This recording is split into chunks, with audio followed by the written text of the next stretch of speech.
बिस्मिल्लाहिर्रहमानिर्रहीम। अस्सलाम वालेकुम डियर स्टूडेंट्स। आज के हमारे इस लेक्चर में चैप्टर 1 बायोलॉजी 9 क्लास का हमने शॉर्ट क्वेश्चन का पार्ट नंबर 6 यहाँ पर देखना है, समझना है और सीखना है। हमारे पास पार्ट नंबर 6 क्या कहता है, what are the levels of organisation. ठीक है, अब यहाँ पर हमने इस वर्ड को भी समझना है कि ये जो हमारे पास वर्ड होता है ऑर्गेनाइजेशन, ये हमारे पास क्या होता है और इसके लेवल्स क्या होते हैं, स्टेप्स क्या होते हैं।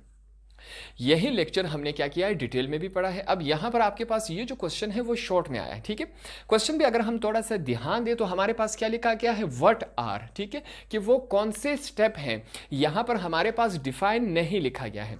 एग्जाम्स में भी हम देखेंगे कि हमारे पास पेपर में, क्वेश्चन पेपर में ये जो क्वेश्चन आया है वो कितने मार्क्स का आया है। ठीक है, अगर आपके पास ज्यादा मार्क्स आया तो हम वो लॉन्ग वाला क्वेश्चन लिखेंगे, अगर आपके पास शॉर्ट आंसर्स में आया है तो हम इसका आंसर इसमें लिखेंगे। क्वेश्चन में जाने से पहले हम इसको थोड़ा सा समझ लेते हैं ताकि हमारे माइंड में इसकी थोड़ी सी पिक्चर बन जाए, उसके बाद हम आंसर की तरफ जाएंगे। अब यहां पर हम थोड़ा सा समझते हैं, दुनिया में जितनी भी चीजें हैं, जितनी भी जानदार चीजें दुनिया में आई हैं, उनको बनने में स्टेप्स लगे हैं। ऐसा नहीं है कि एक पूरा इंसान डायरेक्ट जमीन पर आ गया।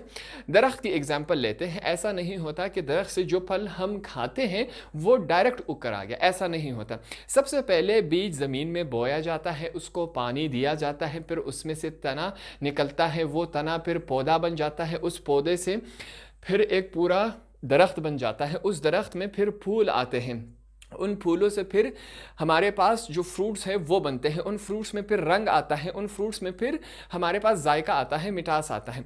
तो एक फ्रूट को बनने में बहुत सारे स्टेप्स लगते हैं। सेम इसी तरह हमने क्या करना है, लेवल्स ऑफ ऑर्गेनाइजेशन, जानदार चीज़ों का, हमने जितने भी जानदार हैं, जिंदा चीज़ें हैं, उनका हमने स्टेप्स बताना है कि वो किस तरह हमारे पास बनकर आए हैं। अगर हम बिना स्टेप्स के बताएं तो हमारे पास दलील नहीं होगी। साइंस में हम क्या करते हैं, बायोलॉजी साइंस का ही एक ब्रांच है, साइंस में हम उनको दलील देते हैं कि एक इंसान, एक जानदार, एक दरख्त हमारे पास कैसे बन के आया। यहाँ पर एक और एग्जाम्पल लेते हैं दरख्त के अलावा। आपके स्कूल में अभी आप स्टूडेंट हैं 9 क्लास के, तो आपका ही एग्जाम्पल लेते हैं।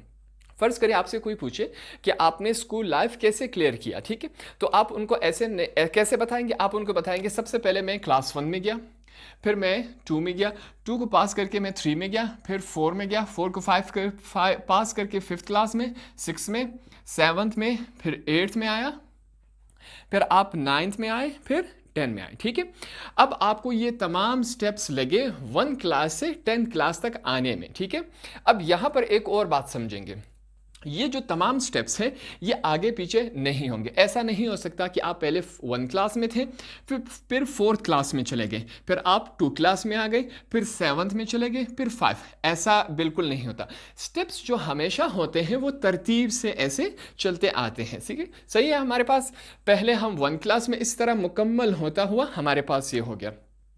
अब आपने क्या किया, ये जो आपके स्कूल लाइफ का है आपने इसका ऑर्गेनाइजेशन करके दे दिया। ठीक है, इसको पूरा तरतीब से बता दिया। अब इस तमाम को जैसे ही हमने समझाया, इसे क्या कहते हैं, ऑर्गेनाइजेशन कहते हैं। अब ये वर्ड आपको एग्जाम्पल से बिल्कुल क्लियर हो गया। ठीक है, यहां हमने पहले एग्जाम्पल से समझा, अब हम जाएंगे इसकी थ्योरी की तरफ, इसका आंसर हम लिखेंगे। तो अब आते हैं आंसर की तरफ। आंसर में हम क्या लिखेंगे, levels of organisation are also named as the hierarchy of life. ठीक है, अब जो लेवल ऑफ ऑर्गेनाइजेशन है उसको हम दूसरा नाम भी देंगे, उसे दूसरा नाम किससे कहते हैं, hierarchy of life. Level of organisation का दूसरा नाम क्या है, हायरार्की ऑफ लाइफ। ये आपसे हो सकता है कि एमसीक्यूज में पूछा जाए। अब हायरार्की ऑफ लाइफ का मकसद हम समझते हैं कि इसे क्या कहते हैं। यहां पर आसान अल्फाज में मैं आपके लिए उर्दू में लिख लेता हूं, दर्जा बंदी। हायरार्की ऑफ लाइफ किसे कहते हैं, दर्जा बंदी, स्टेप बाय स्टेप। ठीक है, ऑर्गेनाइजेशन ऑफ लेवल को हम क्या कहते हैं, हायरार्की ऑफ लाइफ, दर्जा बंदी। ठीक है, स्टेप बाय स्टेप। आगे चलते हैं। Each upper level of organisation will be more complex as compare to lower one. अब यहां पर कहता है कि हर ऊपर वाला स्टेप नीचे वाले स्टेप से क्या होगा, ज्यादा कॉम्प्लेक्स होगा, ज्यादा मुश्किल होगा, ज्यादा पेचीदा होगा। अब इसका मतलब क्या है, आसान अल्फाज में हम समझ लेते हैं। जैसे कि हमने आपके स्कूल का एग्जाम्पल लिया था, अगर आप अपनी क्लास 1 को और क्लास 9 को कंपेयर करें तो क्लास 1 क्या है, नीचे वाला लेवल है, क्लास 9 क्या है, ऊपर वाला लेवल है। तो क्लास 1 मुश्किल था या क्लास 9 मुश्किल है? ज़ाहिर सी बात है क्लास 9 मुश्किल है, क्योंकि इसमें ज़्यादा सब्जेक्ट्स हैं, आपके पास साइंस के सब्जेक्ट्स इसमें शामिल हो गए हैं। तो सेम इसी तरह ये भी हमें कह रहा है कि हर नीचे वाला स्टेप, ऊपर वाला स्टेप, जो नीचे वाला स्टेप आसान होता है उससे ऊपर जाते जाएंगे तो हर स्टेप आपका कॉम्प्लेक्स होगा, मुश्किल होता जाएगा।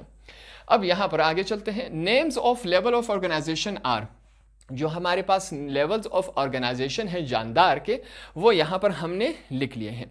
अब इनको हमने हर एक को डिटेल में हमने क्या किया है, इसको समझा है, सीखा है। वो एक अलग सा लेक्चर था, यहाँ पर हम सिर्फ इसके क्या लिख रहे हैं, नेम्स लिख रहे हैं। सबसे पहले हमारे पास क्या है, सब एटॉमिक एंड एटॉमिक लेवल। अब एटम से अगर हम थोड़ा से पीछे आ जाए उसे क्या कहते हैं, सब एटॉमिक। एटम से अगर हम पीछे आ जाए तब हमारे पास क्या आता है, सब एटॉमिक। तो कहता है सबसे पहला जो स्टेप है वो हमारे पास क्या है, एटम है या सब एटॉमिक है। तो कहता है बहुत सारे जब एटम्स आपस में मिलेंगे तो वो क्या बना लेंगे, वो बना लेंगे मॉलिक्यूल्स बना लेंगे। बहुत सारे एटम्स जब आपस में मिलेंगे वो क्या बना लेंगे, मॉलिक्यूल, जिसे हम मॉलिक्यूलर लेवल कहते हैं। अब बहुत सारे मॉलिक्यूल्स जब आपस में इकट्ठे होंगे तब वो क्या बना लेंगे, वो हमारे पास सेल ऑर्गेनेलीज या जिसे हम सेल लेवल कहते हैं। बहुत सारे सेल जब आपस में मिलेंगे तो वो हमारे पास क्या बनाएंगे, टिश्यू बनाएंगे, टिश्यू लेवल जिसे हम कहते हैं। बहुत सारे टिश्यूज आपस में जब मिलेंगे तो वो क्या बनाएंगे, ऑर्गन लेवल बनाएंगे, सादा अल्फाज में वो ऑर्गन बना लेंगे। बहुत सारे ऑर्गन्स मिलकर क्या बनाते हैं, ऑर्गन सिस्टम बनाते हैं। ठीक है, अब बहुत सारे ऑर्गन सिस्टम मिलकर क्या बनाते हैं, एक इंडिविजुअल बनाते हैं। इंडिविजुअल का मतलब क्या, आप एक इंडिविजुअल है, मैं एक इंडिविजुअल हूं, आसान अल्फाज में हम कहें एक इंसान, एक जानदार, वो बना लेता है। अब प्लांट्स का और एनिमल्स का, जिसमें इंसान भी शामिल होते हैं बायोलॉजी की ज़बान में, इन दोनों का तकरीबन सेम ही है। मैं दोनों की पिक्चर्स आपके लिए अपलोड कर दूंगा, वो वीडियो में आपके पास आ जाएंगे। ठीक है, दोनों का प्रोसेस तकरीबन सेम ही है। तो ये हमारे पास क्या हुआ, ये हमारे पास लेवल्स ऑफ ऑर्गेनाइजेशन है, उनके तमाम हमने नाम लिखिए। हमारे पास टोटल कितने हैं, 7 स्टेप हैं। एक दफ़ा फिर मैं आपको बताता चलूँ, इनकी तरतीब आपने आगे पीछे नहीं करनी, वरना आपका सवाल जो है वो गलत हो जाएगा।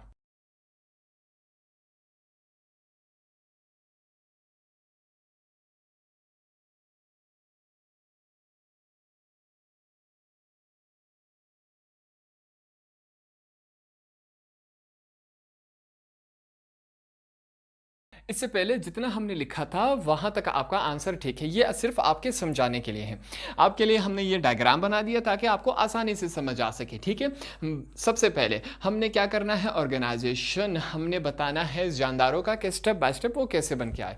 सबसे पहले हमारे पास बहुत सारे एटम्स मिलकर क्या बनाते हैं, मॉलिक्यूल्स बनाते हैं। बहुत सारे मॉलिक्यूल्स मिलकर क्या बनाते हैं, ऑर्गेनेली बनाते हैं। बहुत सारे ऑर्गेनेली मिलकर क्या बनाते हैं, सेल बनाते हैं। बहुत सारे सेल मिलकर क्या बनाते हैं, टिश्यू बनाते हैं। बहुत सारे टिश्यू मिलकर आपस में ऑर्गन बनाते हैं। ऑर्गन्स आपस में मिलकर ऑर्गन सिस्टम बनाते हैं, और ऑर्गन सिस्टम आपस में मिलकर हमारे पास क्या बनाता है, एक ऑर्गेनिज्म। ऑर्गेनिज्म का मतलब क्या है, जानदार। इस पूरे प्रोसेस को हम क्या कहते हैं, ऑर्गेनाइजेशन। ठीक है, ये पूरा जो प्रोसेस है हमने स्टेप बाय स्टेप यहाँ पर इनको समझाया। इसे क्या कहते हैं, इसे हम कहते हैं ऑर्गेनाइजेशन। आपने जानदार की यहाँ पर इनको बता दिया। इंडिविजुअल भी कह सकते हैं, ऑर्गेनिज्म भी आप यहाँ पर कह सकते हैं। तो इस तरह हमारा शॉर्ट क्वेश्चन का पार्ट नंबर 6 भी यहाँ पर हमने समझ लिया।